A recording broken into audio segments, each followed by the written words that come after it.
What's up, everybody, and welcome to ITG Daily, the show that brings you the hottest in gaming news. I'm Drew Bosley, that's Scott Savage, and you can join us at InsideTheGame.ca podcast services. Thanks to our friends over at Fired Up Network. Each and every day, they have 212 platforms you can find us on, just like SoundCloud. And of course, don't forget about YouTube at Inside the Game Official and those beautiful television streaming networks around the globe. We can talk about Amazon Prime, Roku, Samsung Plus, Jinx Esports TV, ESTV, and a whole lot more. Which is just a whole lot more to talk about on today's show. Scott, what are we talking about today?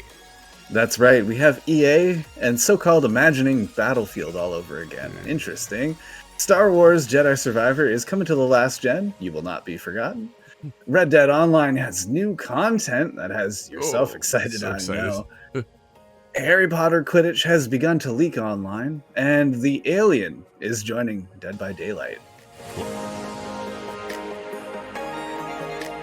Scott, topic number one is near and dear to your heart. It is EA says the next Battlefield is a reimagination of Battlefield. This is Tom Henderson over at Insider Gaming. Speaking on the latest EA earnings call, EA CEO Andrew Wilson has said that the next Battlefield game will be, quote, a reimagination of Battlefield, end quote. Wilson's comments have stirred up quite the discussion online. After all, Battlefield 2042 was meant to be a reimagination of the franchise too. Yeah, quote, all-out warfare and massive scale were mentioned in the build up to 2042's release, and whilst technically EA delivered on those buzzwords, the game failed to resonate with players and was considered a huge flop, Scott, to say the least. However, to give EA the benefit of the doubt, we think the, quote, reimagination, end quote, here is referring to the new Battlefield team and EA's plans to have multiple studios working on Battlefield projects. Scott, does that make you a little concerned at all? We're getting multiple teams on projects here for Battlefield? It certainly would have caused some worry back before the release of 2042. However, with the state that released in, I'm okay with more cooks in the kitchen in this actual instance. Which is fair, right? But after Battlefield's 2042 release, DICE had a major shakeup with Respawn's Vince Zampella taking on a bigger role as the new overall boss of the Battlefield franchise, while Halo designer Marcus Leto is building a new development team in Seattle focusing on injecting more storytelling into the Battlefield universe. Scott, sounds like they're moving in the right direction. When you talk about Call of Duty, there's 3 teams working on Call of Duty, so we get them each and every year, right? So maybe that's something EA is taking out of the Activision pocket and trying to inject into EA and DICE and another studio here, maybe another studio down there in the near future. We get into more and more Battlefield story content.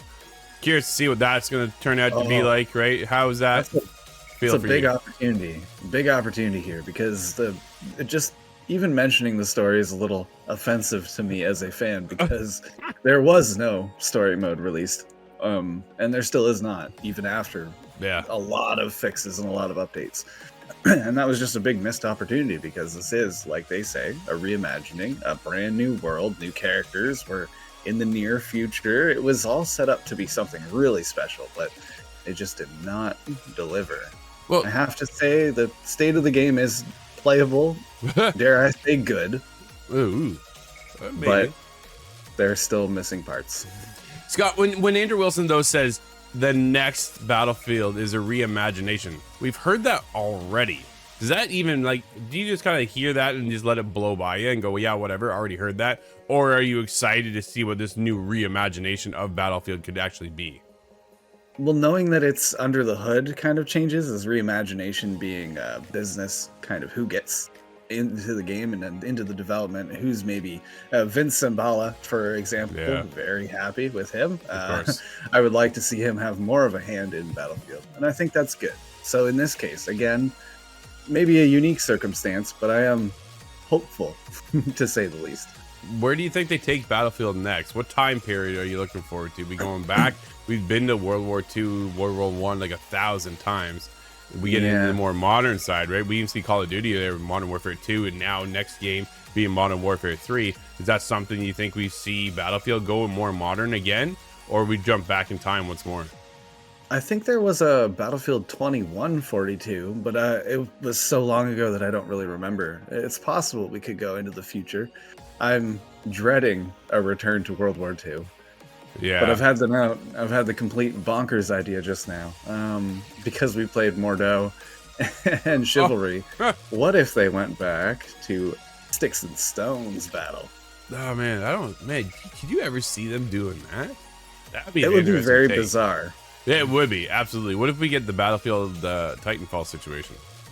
Oh, is this where Titanfall lives on? Maybe. 2142, we start dropping mechs from the sky? Well, I could see that happening. Now we have Vince Zampella involved, right, with Battlefield. And here you go. We've already know that Respawn says Titanfall 3 isn't happening, right? It's not ready. Yeah. They're so heavily focused on Apex, so that's where their goal is right now, where they're setting their focus on. And of course, then more Star Wars. We're probably going to get the next Jedi, whatever that game turns into next. Oh, cannot wait just on that. Yeah, absolutely. Jedi Survivor was fantastic.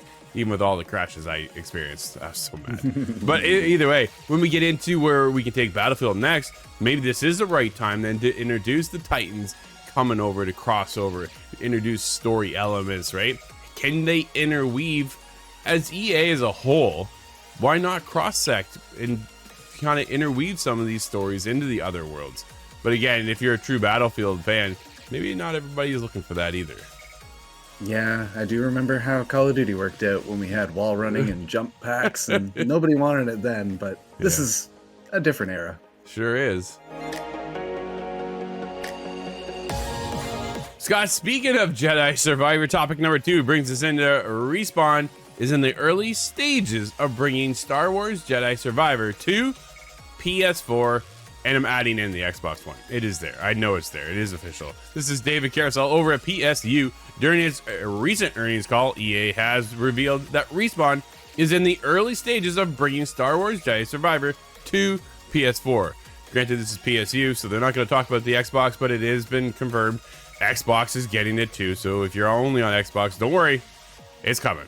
So that's good. There's no other further information beyond that. We don't have any kind of timeline on when we should expect more announcements, let alone a release date, but we do know the team is working on it. Scott, does this really matter at this point? A lot of people are still there, man. Yeah, a lot of people are still not into the current gen, so this is great news because, well, personally, I loved the game. I would like to see everybody play it. No, absolutely. This just puts it in more hands, right? Not everybody, like you say, is able to jump onto the current gen with Xbox Series X and S and PS5. So for those who are still on the last generation, here it is coming. It's kind of like when Hogwarts released, I'd say, at next gen only at the time, and now has gone around and come out for PS4 and the Xbox One. So here we are as well, getting with Jedi Survivor. Dude, the technical downgrade though, it kind of has me worried. How well is this going to run? Because that's why I just said, right? It froze my Xbox Series X. And as infuriating as that is, it makes me a little nervous. There are so many beautiful vistas, the verticality in the level design, the world design, like the characters, the traveling from one planet to the next. Like there's so much packed into there that they're still struggling, I think, at the end of the day, to make it run as well as it did at times. Now, when we go back to older gen, what are they taking out? Are they going to drop it down to 720? No, they're not. They're going to keep it at 1080. But still, you know what I mean? It's gonna hurt. Somewhere's going to suffer. Are we going down to 30 frames per second again? Well, yeah. Was it 60 frames per second at all on current gen? Do you know, on PS5 and Xbox Series X? I don't actually remember in this particular case because it was before the kind of fury was raised about frame rates. Man, oh man. There's definitely some multiple issues, right? Many of those have since been fixed with the multiple patches that have been applied since, but the point of the things didn't even go well with the initial target consoles. That's a concern. When the initial launch, Scott, happened, dude, there's riddled with bugs, issues, technical glitches, this, that, and the other. If those would have been ironed out, I'm talking like my game of the year. Oh yeah. But I couldn't. I can't. I still can't. It's just not there. Final Fantasy 16 shout out to Game of the Year. I'm telling you right now. But either way, it's one of those things. It's funny, man. You get a new game, right? We're always on to something next. What's next? And we're on to something right now, and then look for that soon. But then there's other stuff. We wait till September comes around. Is Starfield going to be the game of the year discussion, right? You know, it's going to be in that discussion. Will it be game of the year? Oh boy, what a year, Scott. What a year for gaming, I'm telling you. But either way, I'm happy to see that Respawn is taking the time to bring it over to last gen. When you take a look at the install base on last gen consoles, PS4 had over 110 million units sold. Granted, you're not going to land on every one of them, but still, there's definitely a fan base over there that's calling for this. Oh, it's an incredibly huge community. And again, like I say, more hands this gets into, the better.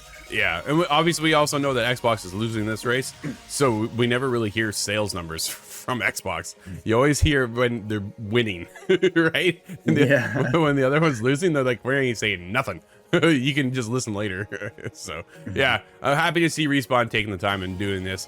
It does make a lot of sense too, right? Because it's more money in their pocket, and hopefully that will go towards the next Jedi Survivor game, or Jedi whatever we get to experience they call it.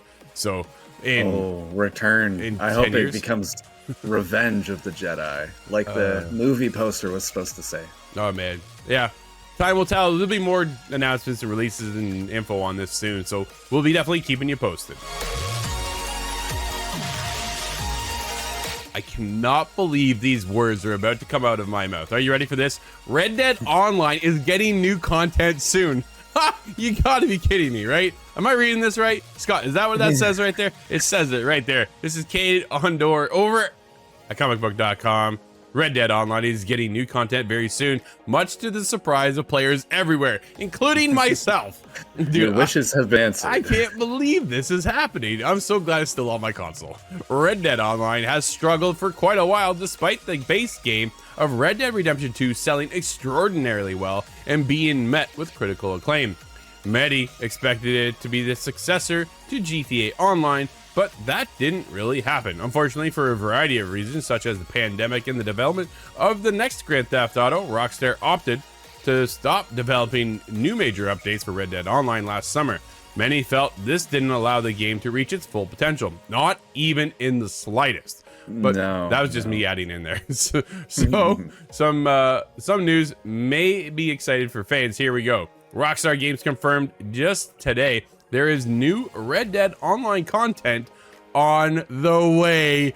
Dude, let's go. I cannot believe it. I'm jumping back in. I've been waiting for what feels like years at this point.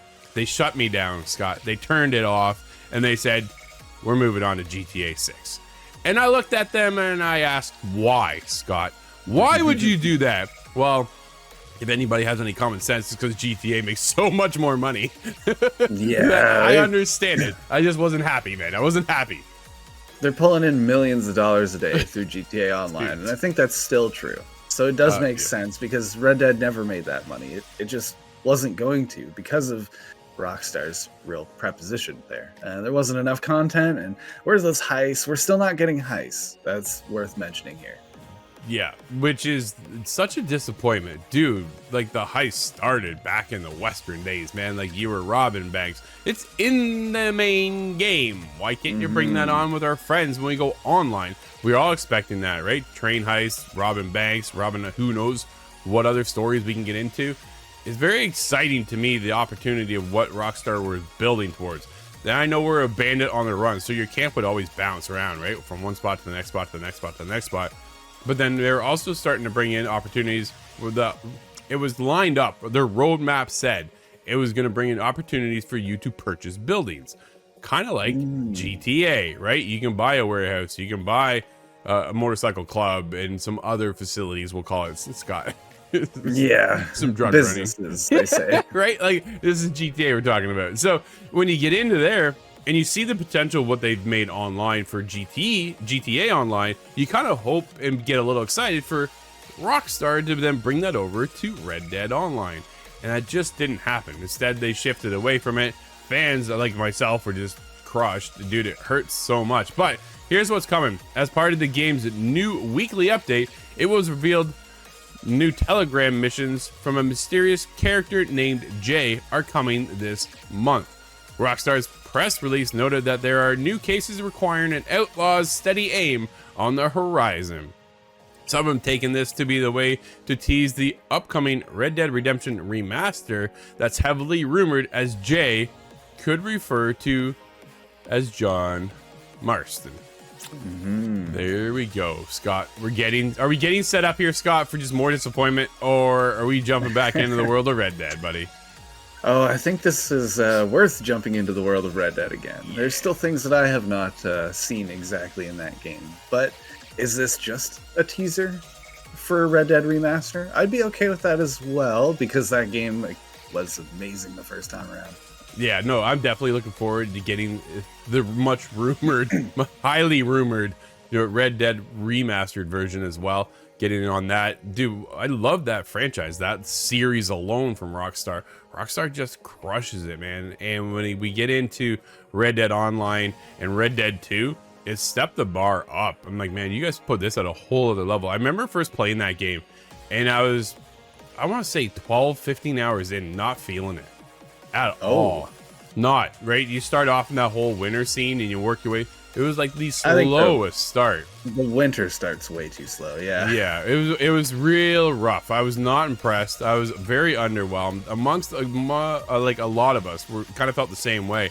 But the more I pressed on, here I am 250 hours later, in loving Red Dead 2 and Red Dead Online. If this is just a little tease of opportunity to kind of continue on with Red Dead Online, keep bringing it, Rockstar, because I'll be back in. I know content creators alone were making content just on Red Dead Online, and then the minute they shut this down, they went out, right? Like, there's that's just them. Then they try to traverse onto something other for content, and it's one of those things that, man, I followed. Pineapple was one of the guys I was following when it came to Red Dead Online content, and then once that happened, he's like, I'm out, kind of, which is, it hurts, man. I've seen a lot of content creators focus on one game and then lose it because something got shut down.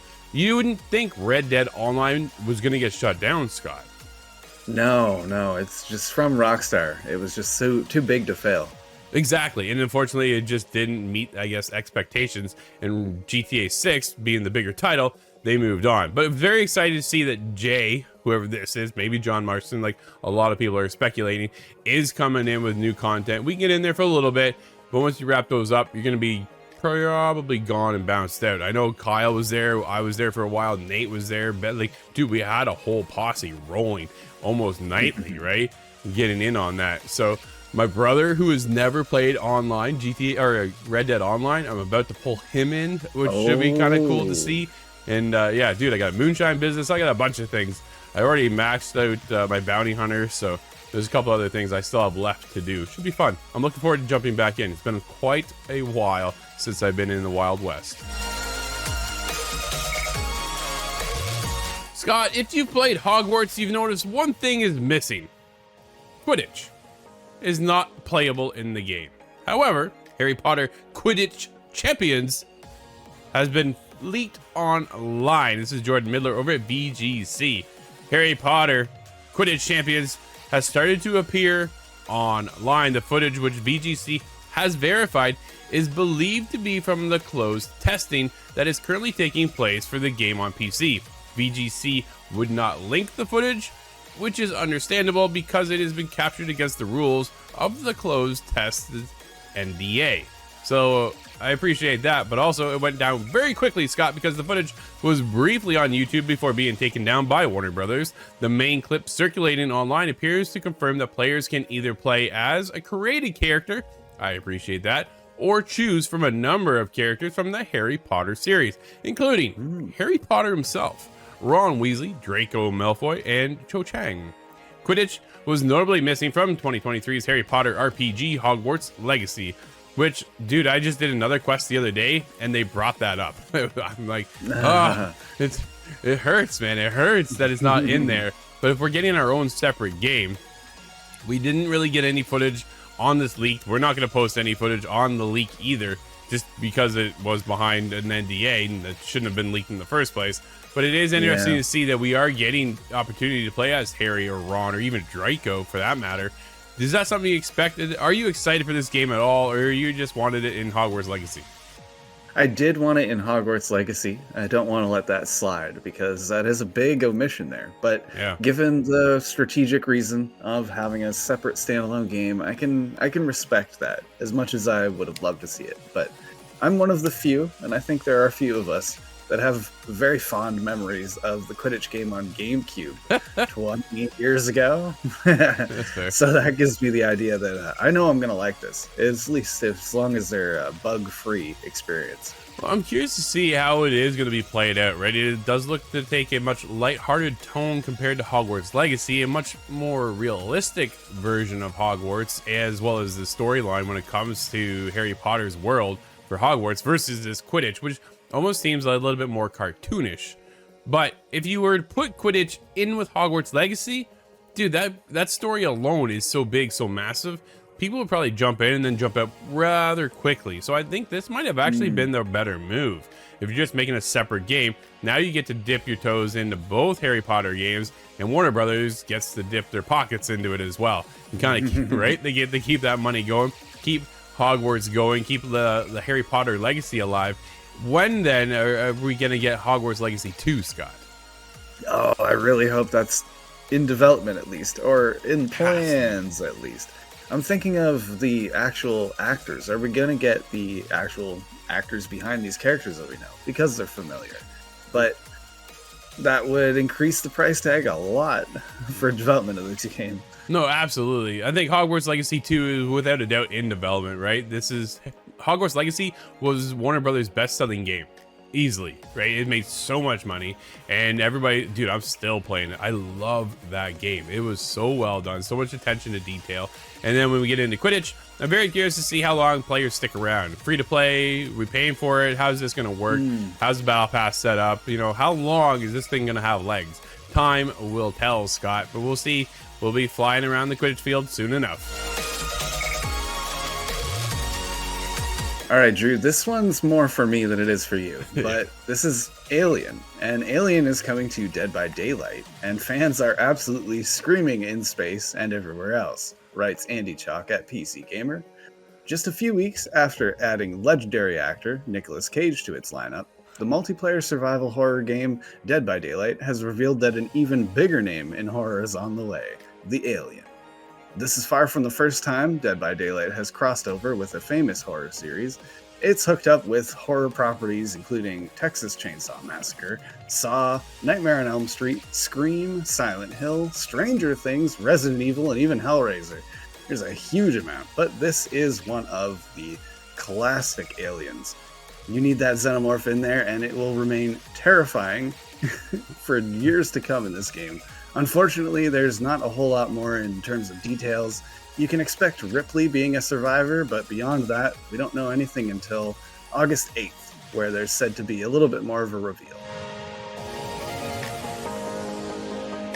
Scott, another quiet day on the forefront for games. There's a couple out, but not as many we've had in the past. However, a couple of cool titles. What do we have? We have Ninja or Die, Shadow of the Sun on PC, Lunia Z Revival, also on PC, and Pacaret Down the Bun Burrows on PC. That's an interesting name. It sure is. Well, that'll wrap up today's show, everybody. Thank you for hanging out with us. This has been ITG Daily, the show that brings you the hottest in gaming news each and every day. You can join us all the time. Don't miss an episode. We'll keep you up to date with what's going on. Until tomorrow, everybody, we'll be back. I'm Drew. That's Scott. And we'll see you inside the game.